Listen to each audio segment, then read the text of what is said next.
3, 2, 1. Here we go. Okay, momentum.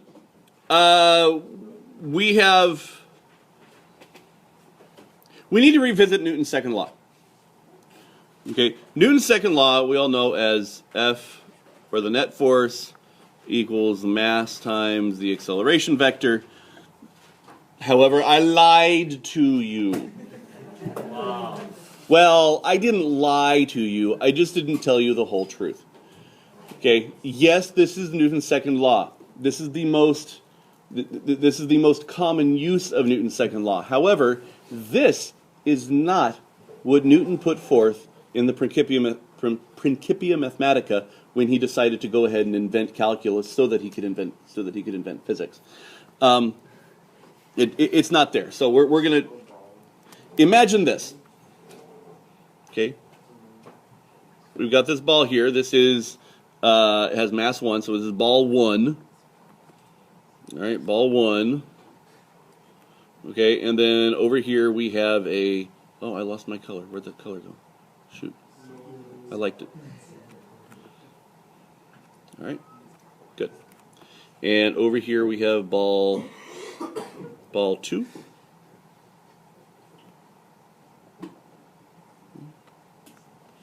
And then we have ball 2 is over here.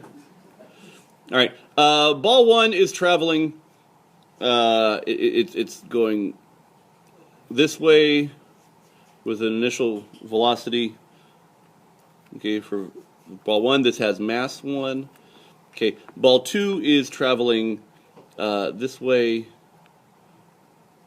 Okay, with the velocity 2, and it has a mass 2. Now, we will be getting more into specifically why this happens, but these are two massive objects. Let's pretend that they are massive, massive objects. They will be stars. These are stars out in space. Really freaking big things. Okay? And if they're really massive, then they will have a gravitational force towards each other. And one will experience a massive force towards 2. Okay, and that will experience the force of the second object on the first.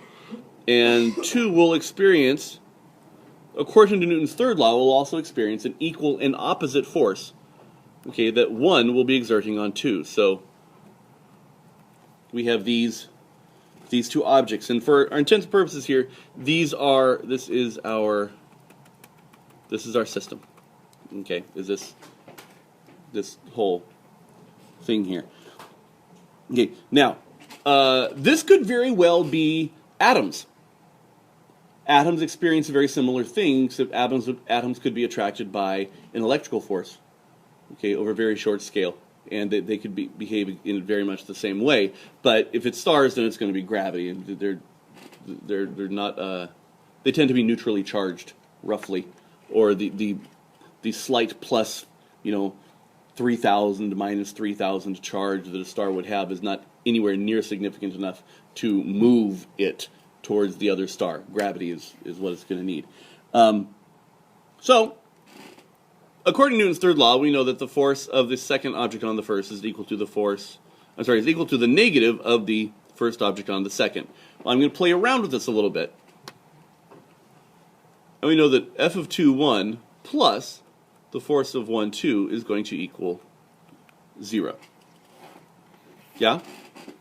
We should be okay there. Well, then we're going to break this down a little further. All right, so we're going to take that. In fact, I'm going to select it and move it. Okay. Move that down here. Okay, so that this is the same thing as m1 times the acceleration of 1 plus m2 times the acceleration of 2 is equal to 0. Yeah? But what is acceleration? What do we know acceleration to be? Okay, think it's what? It is the rate of change of velocity. So we, being good, dutiful calculus students, we can rewrite this as m1 dt of v1 plus m2 d dt of v2. And this will still equal 0. Yeah? Okay. Well, another way of looking at this, though, is that this ddt is the operator, and the masses are constant. I hadn't assumed that yet. Assume the masses are constant. Okay, so we can rewrite this whole thing as ddt of m1 v1 plus ddt of m2 v2. But even so, and we can, and this will still equal 0. Does equal, I don't want to put does not equal, does equals 0. All right, and we can even take this the next step further. Because this is a system, we separated them up here before, but we kind of had them together, so this could also still be m1 v1 plus m2 v2 is going to equal 0. Okay? Now, and we know that, because the sum of the derivative equals the derivative of the sum, right? We're okay with this part. Okay. Right. Well, what happens when the time derivative of something equals 0?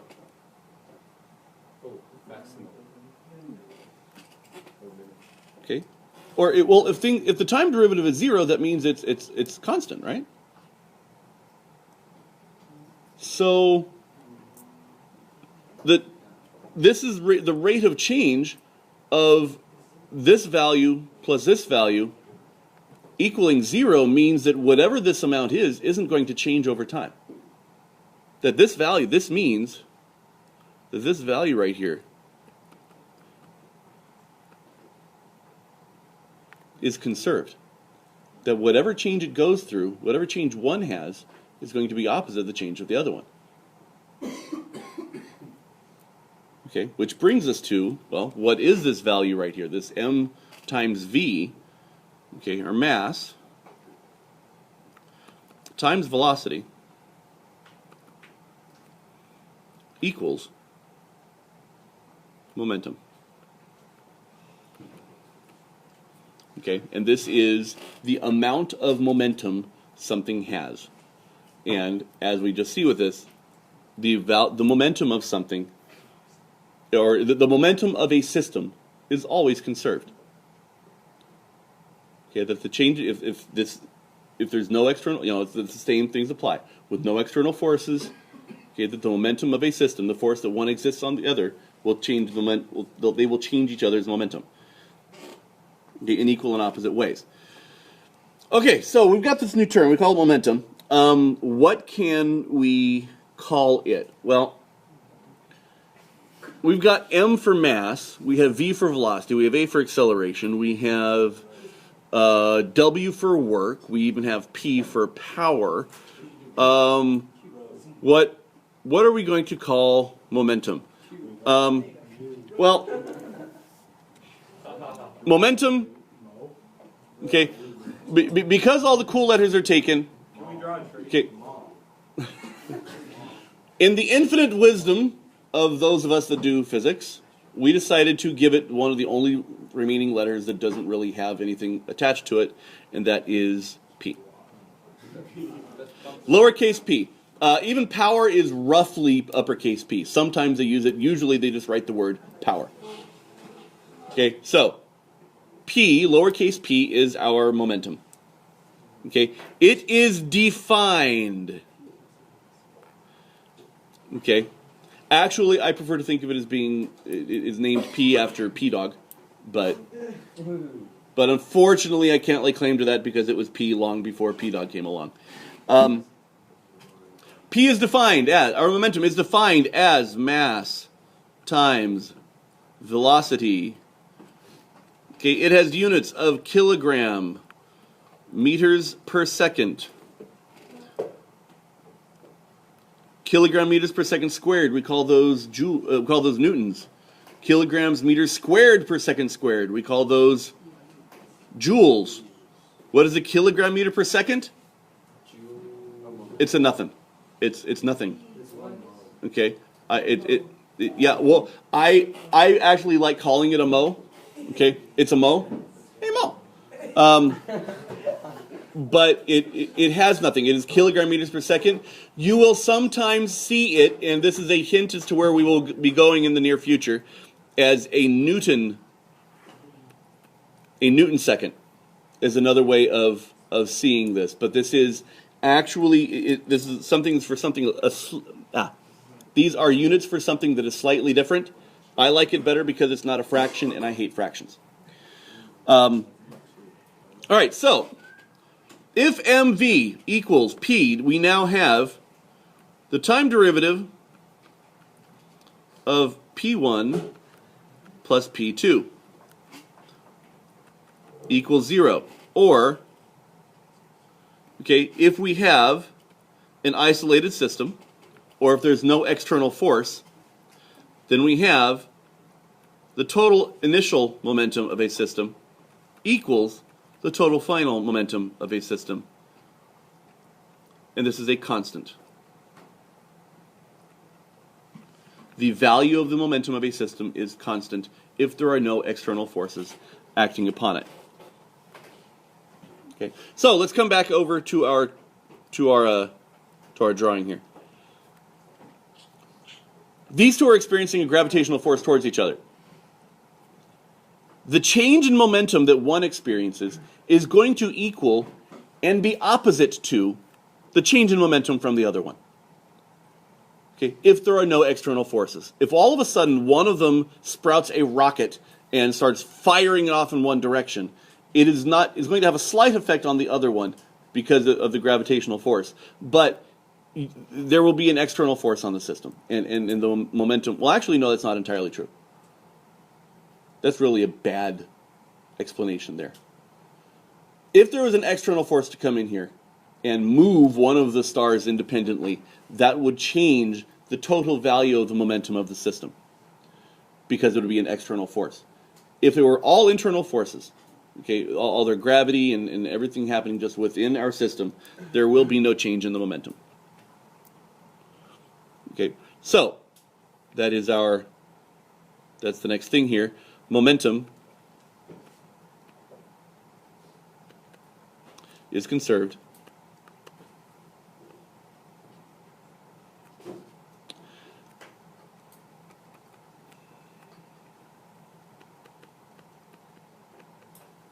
in an isolated system.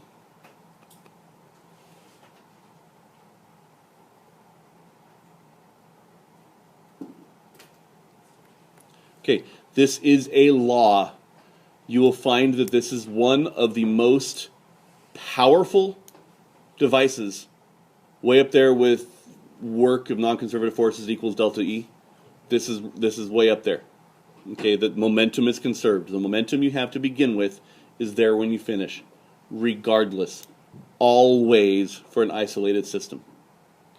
And if you consider that the entire universe is isolated, okay, all the momentum that has ever existed from the Big Bang until now has been conserved. Okay, everything that is moving right now, okay, has an equal and opposite motion and has changed the momentum of something else, okay, since the beginning of time. Now, we are assuming something. We are assuming that there is no external force outside of the universe that may be helping out a little bit or taking stuff away. But we don't know about that. We have no observance of that, so we don't bother with that. All right. So what if it isn't isolated?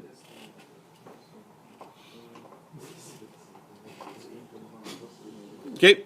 What if it isn't isolated? Let's come back up here to our. Let's come back up here. What if this isn't isolated? What if we take this right here? What if we take object 1 to be our system? Is object 1 isolated?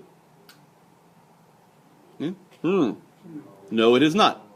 Why? Because it has the force of 2 acting upon it. The force of 2... That's okay, Sean. Happens to the best of us. Okay. So, Object 1 has an external force acting upon it, therefore it is not isolated. The two of them together, these are the only things around, the two of them together are an isolated system. So isolated systems are defined as those with no external force. All right.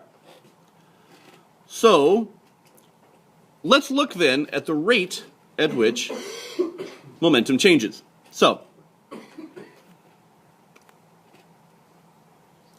let's go back to this. So let's draw a circle here, and let's get a little more shade. All right, throw a little shade on this.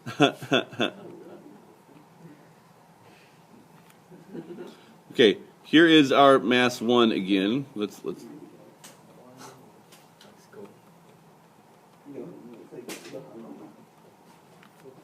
All right, I'll have to show you guys pictures of my Halloween costume because it was pretty rocking. All right, here this is mass. Has mass of m. It's got a velocity in this direction, and it is experiencing a force this way. Okay. All right. The change in our momentum with respect to time equals, okay, d of mv dt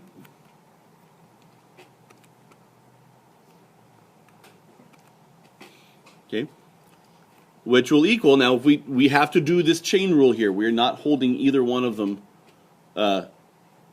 neither one, the product rule I mean, neither one of these are constant. We're not assuming. So this is going to be mdv dt plus dm dt times v. Now here's a little, and that's still a vector. Okay. This dp dt, okay, is the time derivative of our momentum. This, then what is dv dt?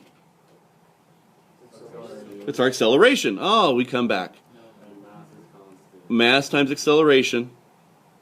Okay, and over here, this is called,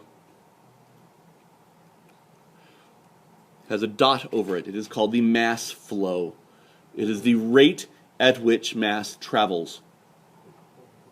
Okay, or the rate at which mass changes is the mass flow. Okay, so, or the mass flow rate. This, of course, equals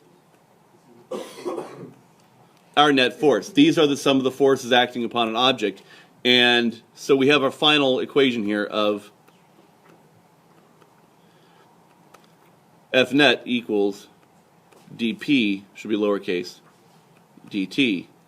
And this, my friends, is the whole truth. This is what Newton put into his Principia Mathematica, was the net force on an object is what causes the rate of change of its momentum. Okay, and momentum is the state of motion of a massive object. Okay, is a way of thinking about it. So the force is the rate of change of the state of motion of a massive object.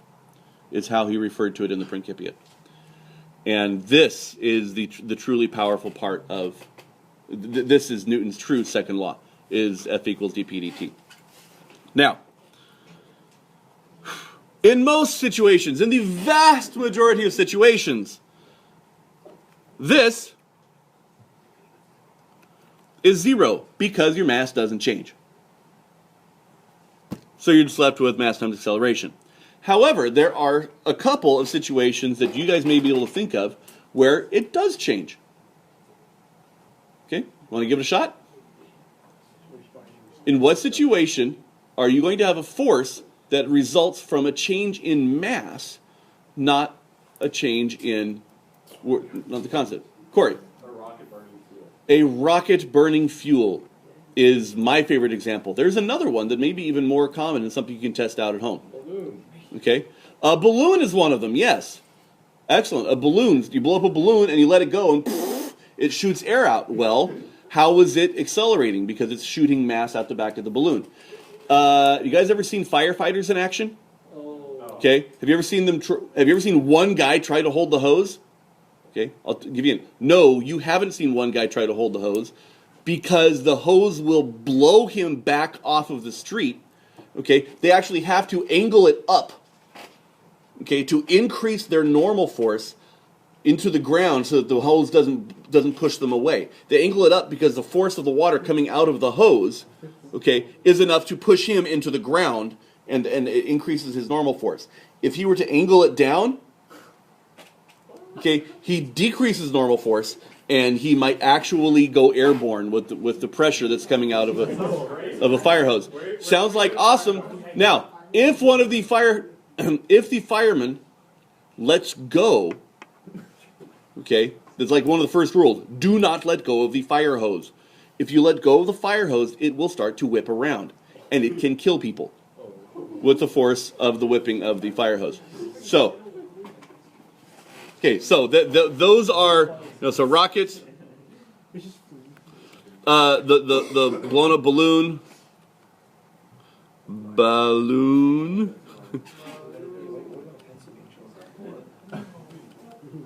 okay, fire hose.